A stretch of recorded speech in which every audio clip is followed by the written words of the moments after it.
In a year that has been light on good news, we do actually have some good news today, and it is that China is going to effectively ban the trade of ivory in just a few months, actually. They're going to ban ivory trading and processing other than the auctions of legitimately sourced antiques, which is almost always the case in moves like this.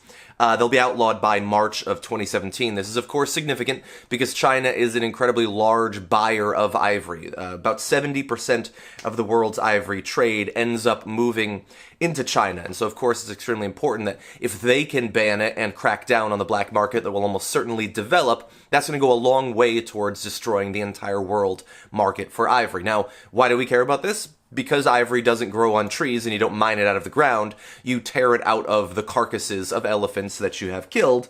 And over the past decade, an estimated 100,000 elephants have been lost to poaching, primarily for ivory. And Africa's elephant population has dropped by an estimated 111,000, down to just slightly over 400,000 elephants remaining.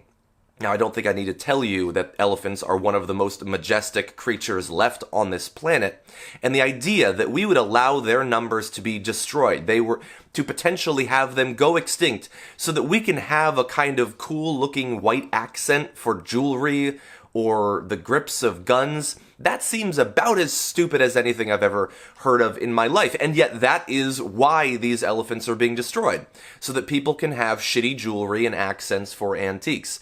Now look, some of that ivory is already out of the elephants. You're not going to be able to get rid of that, and so whatever, people are going to continue to trade those.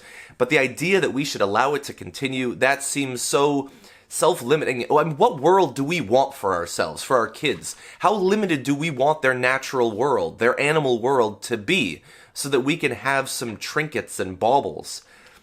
It just seems insane. Now, this is not going to be a perfect solution for the problem of the ivory trade. Professor Stuart Bearhop of the University of Exeter says, the likelihood is that demand for ivory will go down, and this should reduce the extent of elephant poaching, but these are slow reproducing and long-lived animals, and so it will be a number of years before we see any signs of recovery, because of course, yes, these are very long-lived animals. They reproduce slowly. Hopefully this will lead to an increase in their numbers if this move by China in just the next few months does lead to less poaching, but it's going to be a very long time before those numbers get back up to where they need to be for the future.